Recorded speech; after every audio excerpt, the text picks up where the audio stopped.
I'm Erin Gorby. I'm the Urban Forestry and Park Services Manager with the City of Coquitlam. Thanks so much to the Roundtable for inviting me here today to speak about urban forestry, which is one of my favorite subjects. I'm going to start off by just sort of defining what an urban forest is for anyone in the room who maybe isn't familiar with that term. And then I'm going to move into some of the critical services and benefits that an urban forest provides to us. After that, I'm going to talk about some of the challenges that our urban forests are experiencing right now, and associated with that, some of the challenges that I'm experiencing in trying to manage an urban forest. And then I'm going to end on a positive note where I'll talk about some of the opportunities that I see available to us. And you'll just bear with me, I do still need my notes, so I'm going to have our tech specialist up there change the slides for me. I'm not going to be speaking specifically about Coquitlam River, but everything that I talk about today is certainly applicable to the river corridor. And if you have specific questions about the Coquitlam River, the trees, the trails, the forests, I can absolutely try to answer those during the panel discussion afterwards. All right, moving on to our next slide. Oh, we're already there. All right, so what is an urban forest? An urban forest consists of all of the trees, the forests, the vegetation, the soils, and all of the associated processes that happen in those places, in natural areas, in parks, in schools, in streets, and within private yards within the city. This includes trees within our urban core and surrounding natural areas, including forested parks, freshwater streams, and wetlands. So that's a big definition. It includes a lot of stuff. And I'd like to move now into all of the amazing services and benefits that an urban forest provides to the community where it exists. So I think most of us in this room probably intrinsically know that when you're in a forest or you're surrounded by trees, you probably feel good. Maybe you feel like your stress levels are reduced. Those impacts on human health are now proven through scientific research. So having nature nearby in the vicinity of our everyday lives can contribute to healthier birth weight babies, reduced ADHD symptoms in children, stress and anxiety reduction in adults, faster healing in healthcare facilities, and improved mental health in seniors. And like I said, all of this is proven in peer-reviewed research, which is just incredible, the benefits that an urban forest can provide. And in addition to those better health outcomes, urban forests provide a number of other proven benefits that can lead to more livable communities. And that includes things like recreational opportunities, heat reduction, stormwater management, and cleaner air. The presence of nature in our neighborhoods, including forests and trees, can even be associated with reduced personal and property crime and increased property values. So just to give you some context, I'll explain what the urban forestry team at the City of Coquitlam does. So this is a picture of some of us being fungi at a few years ago for Halloween. So we're one of 5, or now 6 sections in the Parks Division. The other sections do things like take care of grass, benches, sports fields, playgrounds, horticulture, those kind of things. And my urban forestry team takes care of anything that's tree related, as well as the natural green spaces and the trails that go through them. So specifically, we're doing tree risk assessment. We administer the private property tree bylaw. We maintain trails. We have a team of field arborists out there pruning street trees. We monitor forest health and we remove invasive species, and we restore forested areas by replanting with native trees and shrubs. So Coquitlam's urban forest is made up of over 13,000 street trees, 2,000 acres of forested park, close to 1,000 acres of active park, and there's about 6,500 specimen trees within those active parks. And then, of course, there's all of the tens of thousands of trees that we are not counting that exist in people's private yards, on school grounds, and of course on the boulevards that are in between or out in front of people's homes. So I mentioned I'd like to speak on some of the challenges that both our urban forest is facing as well as urban forest managers. And this isn't unique to Coquitlam by any stretch. This is across the Lower Mainland and much wider than that. So one of the greatest challenges we're dealing with currently is managing an urban forest in a changing climate. I am not a climate scientist, so all of the things that I'm going to be speaking about today are just based on personal experience and anecdotes from my team who are working in the forests every day. So to kind of set the scene, I'd like to speak to the climate predictions that are made by our regional government, Metro Vancouver. And this is from a document they developed called Climate Projections for Metro Vancouver. The document was released in 2016, so a few years ago, but generally speaking, the predictions are still thought to be accurate. So at a broad level, Metro Vancouver region can expect warmer temperatures, a decrease in snowpack, longer dry spells in the summer months, more precipitation in the fall, winter, and spring, and more intense extreme events. We are certainly feeling the impacts of these predictions. The warmer temperatures and longer dry spells are being seen in the decline and death of western red cedar and western hemlock across the region. So that's what you're seeing in that picture on the left. As well as an increased need for irrigation and watering on our newly planted trees. So you can see an unlucky little tree on the right-hand side that did not get watered quickly enough post-planting and is suffering from some drought stress. Now, both of these outcomes are not only problematic from an environmental perspective, but they're also operationally costly. So dead and dying trees often require removal in urban areas so they don't fall on homes or other infrastructure. And watering trees throughout the summer months is extremely costly in labor dollars. Extreme rainfall events, which seem to have increased in frequency in the past few years, are also causing issues with flooding and trail washouts. And you can see in that center picture, for any of you who are familiar with Town Centre Park, that is Lafarge Lake. So, you know, usually that set of stairs in the foreground, you'd walk down and there'd be a perimeter trail around the lake. And that was from a rainfall event a couple of years ago, flooded the lake, but there were numerous trail washouts across the city during those rainfall events that we were dealing with for months afterwards. Okay, moving on to invasive species. We're noticing that invasive species are starting to colonize disturbed sites so much more quickly than ever before.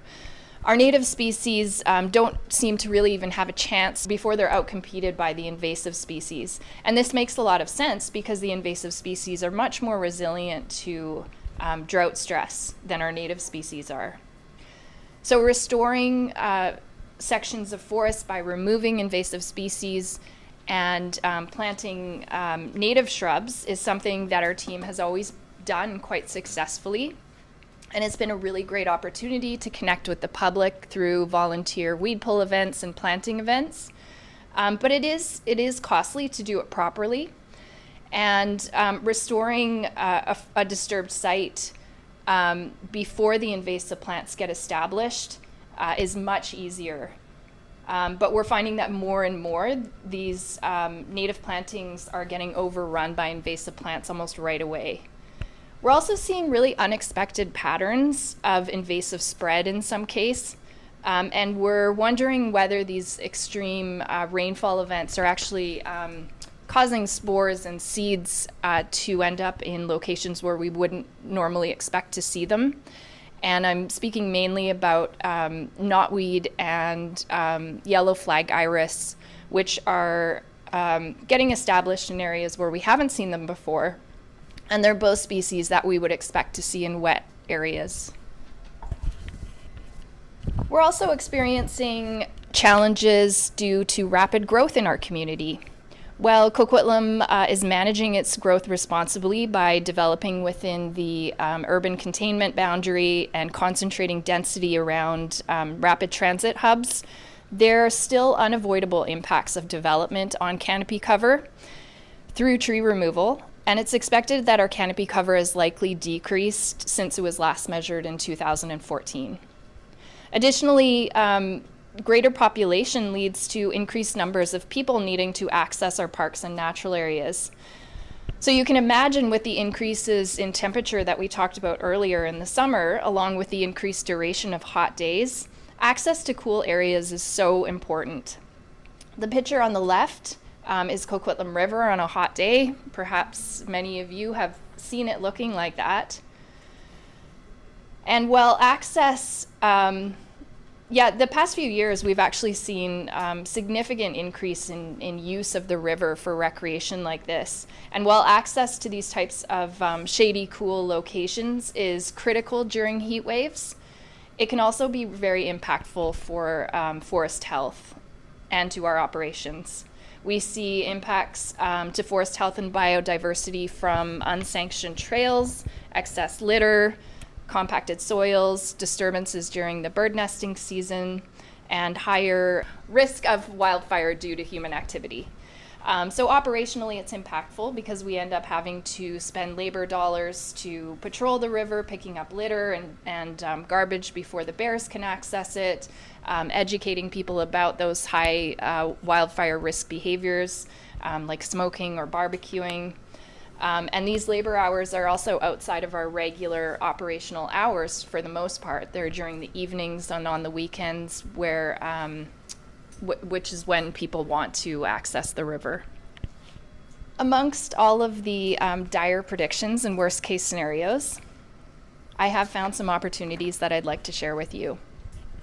So 2022 and 2023 were exceptional years for our urban forestry teams in terms of our ability to spread our message and in terms of support of our work.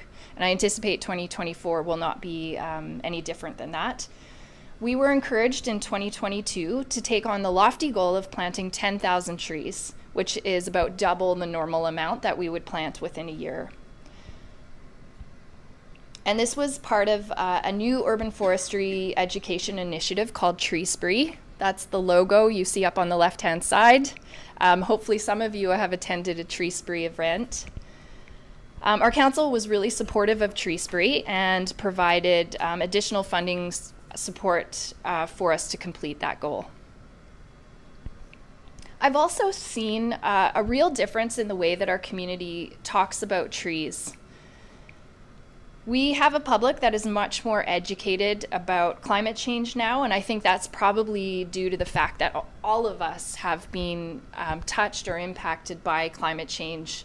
BC has been hit hard over the past few years, and I don't think you'll find anyone who hasn't been impacted by wildfires, wildfire smoke, flooding, mudslides, impacting travel, vacations, family members having to evacuate, etc.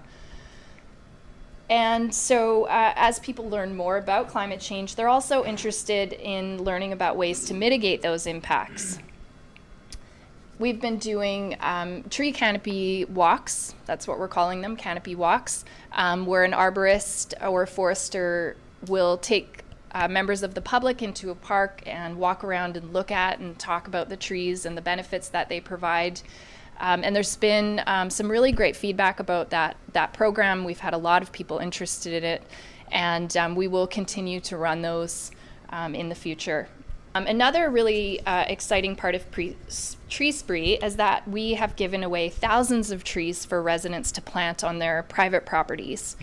We've provided trees that are sort of in the small to medium size range, which is great for most of our residential properties. And we're also providing species that are suitable for a changing climate. People have been really excited about getting these trees, and like I said, we've given away thousands of them. And it's incredibly satisfying for me to know that the majority of these trees will end up planted in our community on land that was previously inaccessible for me to plant trees on, or my team. So another good news story. I'd like to share with you that the City of Coquitlam is embarking on the development of a citywide urban forest management strategy. The strategy was a business plan priority for the city and is currently in the development stages. We're excited to be bringing Diamond Head Consulting on as our expert consultant. Diamond Head has written successful urban forest management plans for a number of communities within the Lower Mainland, but also across North America. We anticipate that this plan will guide urban forest management in the city for at least the next 30 years, and specifically it will help build community resilience in a changing climate. It will recommend specific and achievable actions to maintain and enhance our canopy cover. It will maintain, or it will help maintain, the health of residents in our growing community. And it will, finally, it will help us secure significant grant opportunities that we can use towards urban forestry initiatives. Now, the strategy is intended to be truly interdepartmental and will be aligned with and support other important and related Coquitlam plans and strategies as shown on this slide. And most notably, the Climate Action Plan, which is also in development, which you'll get to hear all about, I think, with our next speaker, Laura. So as a call to action, I would like to encourage all of you to get involved with the development of this strategy. There will be at least 2 different opportunities to provide feedback, with the soonest being early in 2024, so probably January, February 2024. Please check out our Let's Talk page, which will be live in about a week. And this is where you can sign up for updates on the strategy and learn more about opportunities to provide comment on it. And that concludes my urban forestry chat. And thank you so much for having me. And I'm really looking forward to being part of the panel at the end here. So if you have any questions or comments, I'm looking forward to hearing them.